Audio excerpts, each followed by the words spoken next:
Welcome to Miss Smith's Math Tutorials. I'm Miss Smith.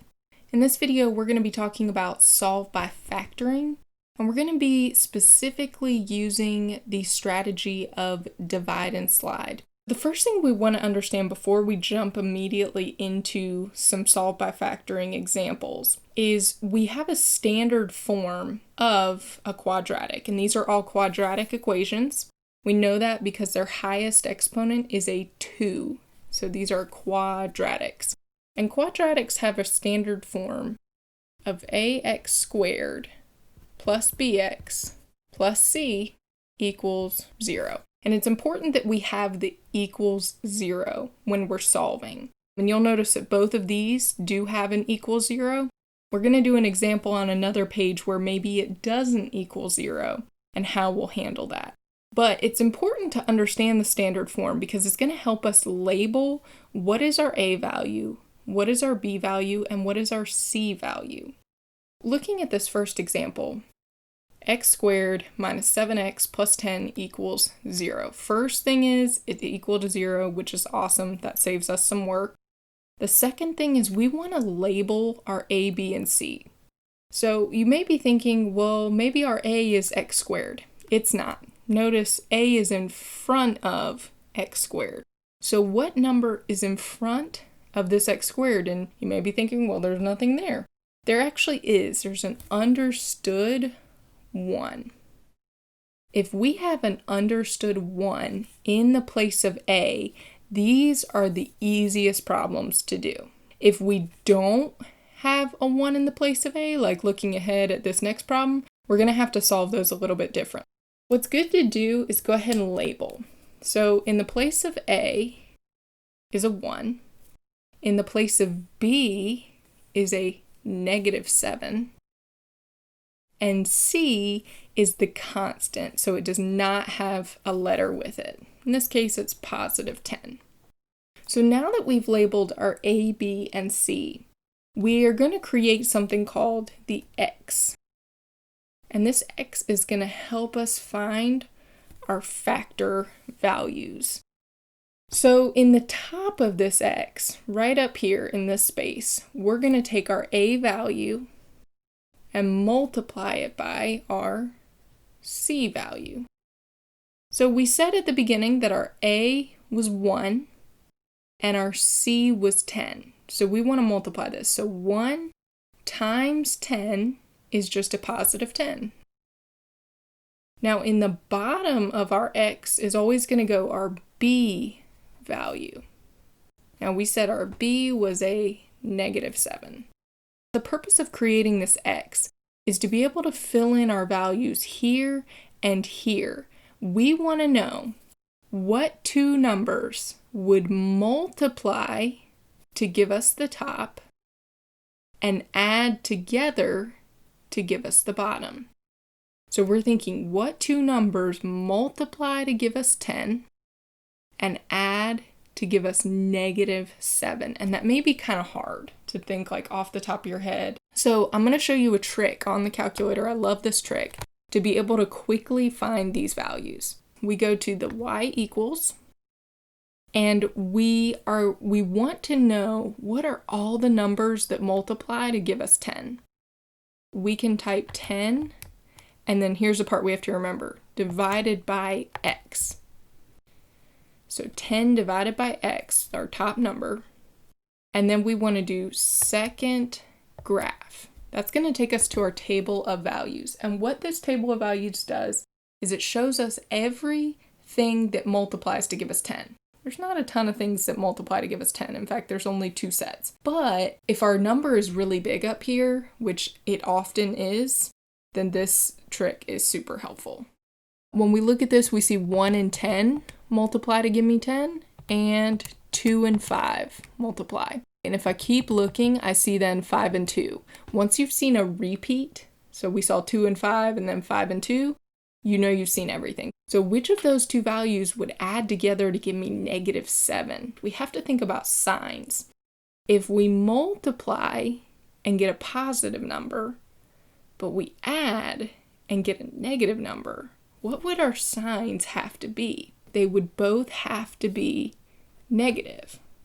Two negatives multiply to give me a positive, and they add to give me a negative. In this case, and our order doesn't matter whether we put the 5 here or the 2 here, they're both negative, so it doesn't matter.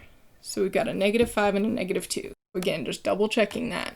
-5 times -2 gives me +10. -5 plus -2 gives me -7. Our next step is to take our letter variable, which in this case is x, and we're going to create 2 parenthesis sets. Now in the first one, we're going to say x minus 5, that first value we found. And in our second parenthesis set, we're going to take our letter x minus 2, the second number that we found. And we know that together, multiplied together, they equal 0.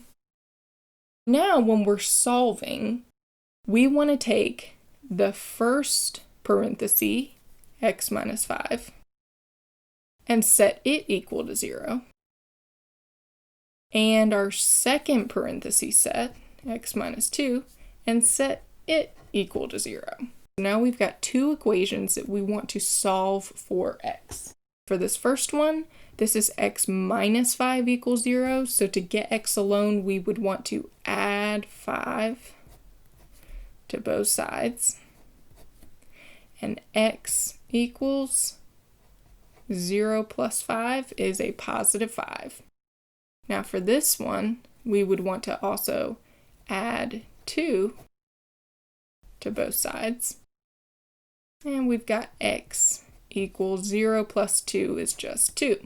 One way to write this is just to circle both of them, and that's fine if your teacher's okay with it. Another more formal way to write this answer is to say x is equal to, and then we do this brace symbol, and then typically you'd want to take the lowest number, so 2 first, comma, second number, the higher one, 5, and then a close brace.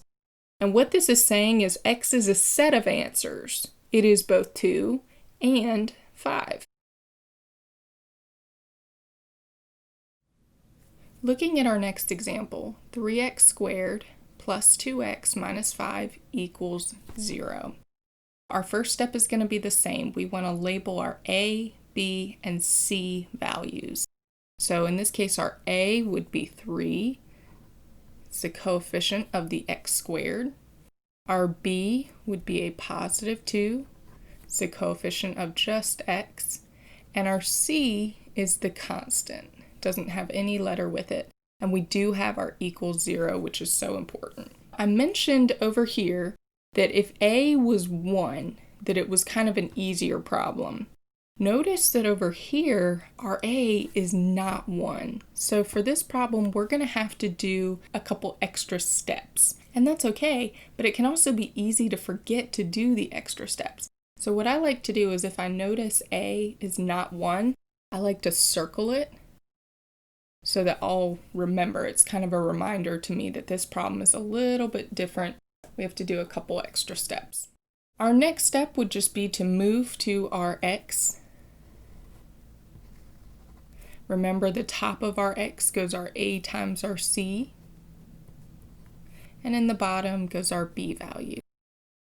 So our a times our c, so 3 times -5 would be a -15, and our b value is a +2. So I know on the last problem we found our values first, our factors first, and then we worried about sign. For this one, let's try to think of our sign first and then worry about our values. If we're multiplying and getting a negative, and we're adding and getting a positive, well, let's just think about the top part. We're multiplying and we're getting a negative. The only way to multiply 2 values and get a negative is to have a negative and a positive. That's the only way to multiply and end up with a negative. So if you ever see a negative at the top, you know, you don't even have to look at the value of the bottom. You know that your signs are going to be a negative and a positive. And again, order doesn't matter. We could have put the plus here and the minus here. Doesn't matter at all. Now that we have our signs figured out, let's think about our values. I'm going to show that calculator trick real quick, that you could go to your y equals and you could type 15 divided by x. Now I know some people are thinking, oh no, she typed 15, not negative 15. It really doesn't matter whether something's negative or positive. You can type negative 15, it's going to give you the same values. It throws a lot of signs in there, and I sometimes find that to be confusing. So for personal preference, I just always put the positive. Second graph, and we can see 1 and 15, and 3 and 5. And then once I see a repeat down here of 5 and 3, I know I've seen it all. So either way, our values here are going to be 3 and 5. Those are going to be the only factors that are going to be able to add to give me 2. 1 and 15 is not going to work. In this case, it would need to be a negative 3 plus 5. Because negative 3 times 5 is negative 15, and negative 3 plus 5 is a positive 2.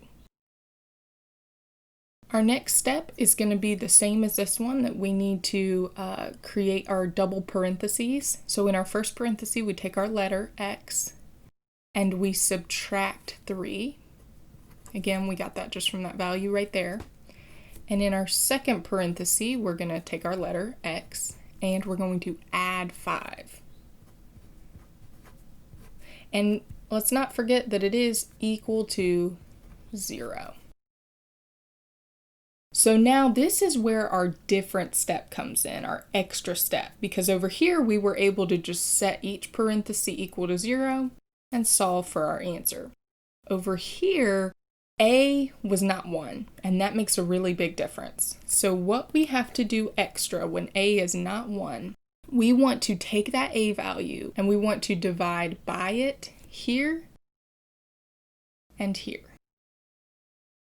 The rule of divide or slide is that if we can divide our values and get a whole number, we want to do that. If we can't divide and get a whole number, then we're going to slide. So let me show you what I mean. For this first parenthesis, negative 3 divided by 3. Can we divide those two and get a whole number? And we can. Negative 3 divided by 3 is a negative 1. So this would be a situation where we would just divide. Negative 3 divided by 3 is negative 1. And then that parenthesis is done. Now for the second parenthesis, let's see, 5 divided by 3. Can we divide those two values and get a whole number? And you may not be sure, so we can always check on our calculator. 5 divided by 3, and I see that I get a long decimal. So I didn't get a whole number, so I can't divide. But what I can do is take that 3 and slide. And it's going to slide just right to the front. So we now have this parenthesis of 3x, and then the plus 5 just stays the same. And it's equal to 0. We either divide or slide. Now from here, we pick right up at this spot and we can set each parenthesis set equal to 0. So x minus 1 equals 0, and 3x plus 5 equals 0. We just solve each equation for x. So for this one, we'd want to add 1 to both sides, and we get x equals positive 1. And then for this one, we would want to subtract 5 from both sides. So right now we've got 3x equals 0 minus 5 is a negative 5. And then our final step to get x alone is to divide by 3. So now we have x equals negative 5 thirds. And you might be thinking, is that okay to get a fraction? Absolutely. Is it okay to get a negative number? Absolutely. And we could write that fraction as a decimal if we wanted. I'm just going to leave it as a fraction. So one way to write this answer would just be to circle both very clearly. Another more formal way would be to say x equals, and then our set of, and then typically we want to take the smaller number first, so negative 5 thirds is smaller, comma 1, end brace, And again, what this reads is x is equal to both -5/3 and a +1. Let's look at one more example together. For this one, hopefully you notice it looks a little different, right? We don't have an equals 0 for this one. So our first step before we label A, B, or C is going to be to get an equals 0. It's probably going to be easier because our x squared is already on the left to move all these values that are on the right side of the equals over to the left side. We'll start by just moving the constant. It doesn't really matter which one you start with, but I'll start with the -5. We would want to add 5, which would cancel to 0. -5 plus 5 is 0. And what we do to one side, we have to do to the other. And notice that I put the constant underneath the constant, right? Because those are the two like terms. I'm not going to put the +5 under here or under here because it isn't like terms with either of those. It doesn't have an x and it doesn't have an x squared. So I put it underneath the constant. At this point, I've got 10x squared plus 6x, and then a -3 plus 5 is going to leave us with a +2, and we have an equals -3x. So now we're a little closer to having equals 0, but we also need to move that -3x over. In order to do that, I'm going to add 3x to both sides. And notice, what am I going to put it underneath? Am I going to put it underneath the x squared? No, because it's not an x squared. I'm not going to put it underneath the 2 either, because it's not a constant. I'm going to put it underneath the 6x, because that's its like term. That's what I can actually combine it with. So now we've got 10x squared, and then 6x plus 3x is a +9x. And then we've got our +2 equals 0. We need to label our A, B, and C. So in this case, our A, our B, and our C. Now notice our A value is not 1. This is going to be a problem where we have to do the extra divide and slide steps. Again, I like to just circle it so I'll remember when I get to my parentheses step. Let's move ahead with our x. So now we want to say our A times our C goes in the top, and our A times C, 10 times 2, would be +20, and our B value is a +9. Now let's think about our signs real quick. If I'm multiplying and getting a positive number, and I'm adding and getting a positive number, then my signs have to be positive and positive. Now let's think, what are our factors of 20 that would also add to give us 9? And if we need to, we can bring the calculator out and check. So go to your y equals, and we're going to change this to 20 divided by x, since that's our factor we're looking at. Second graph. And so we've got 1 and 20, 2 and 10, 4 and 5, and then 5 and 4. So once we see that repeat, we've seen it all. So between these three factors, 1 and 20, 2 and 10, and 5 and 4, which of those would add to give me 9? Well, 1 and 20, definitely not, right? That'd be 21. 2 and 10, no, that'd be 12. What about 4 and 5? There's our numbers. They multiply to give me 20, and they add to give me 9. So now let's move to our parentheses step. We've got an x plus 4, and then we've got an x plus 5, and they equal 0.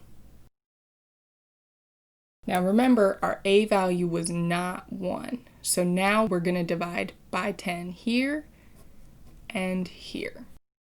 Now what's interesting about this problem is when I take 4 divided by 10, I don't get a whole number, right? And we can double check that if we need to. 4 divided by 10, I get a decimal. But what's interesting is before I slide that 10, I need to think to myself, is 4 over 10 reduced all the way? And you may not be sure, and there's a great calculator trick that will reduce your fractions for you. You just have to hit math, enter, enter. So the reduced fraction is 2/5. As long as you have a calculator, you don't have to reduce fractions by hand unless you want to. We know that the reduced form of 4/10 is 2/5. So now we just want to think, can 2/5 divide and get a whole number? Well, we know no, it's a 0.4. So we need to take that 5 and slide it. So that's going to leave us, this parenthesis is going to be 5x plus 2, close parenthesis. All right, now let's think about this one. So we got an x plus a 5 over 10. Now does 5 over 10 reduce to a whole number? And it does not. And we can double check it. 5 divided by 10 gives us a decimal. I notice that 5 over 10 is not reduced all the way. I can make sure I get the reduced fraction by hitting math, enter, enter, and we get 1/2. So the reduced fraction of 5 over 10 is x plus 1/2. Now we'd want to think, does 1/2 reduce to a whole number? And we know it doesn't, it's a fraction, it's 0.5. So we need to take that 2 and we need to slide it. So for this problem, we had a double slide, and that's okay. So we now have a 2x plus 1, and these equal 0. So now from here, we can just set each of these equations equal to 0 and solve to find our answer. So we can say 5x plus 2 equals 0, and 2x plus 1 equals 0. To solve this first one, I would subtract 2 on both sides. And 5x equals 0 minus 2 is a -2. And then our final step would be to divide by 5. We get x equals -2/5. That's going to be one of our answers. Now for our other answer, we'd want to subtract 1 from both sides. So we've got 2x equals 0 minus 1 is -1. And we want to divide by 2 on both sides. So we get x equals -1/2. So we could either just clearly circle our answers, or we could write it the formal way that x equals. We want to put the smaller number first, which is actually -2/5. Remember that was -0.4 as a decimal. And then our next answer, -1/2, which is a -0.5. We close the brace and state that that is our answer set. Here's 2 for you guys to try. I will post the answers in the video description below. This has been Miss Smith's Math Tutorials.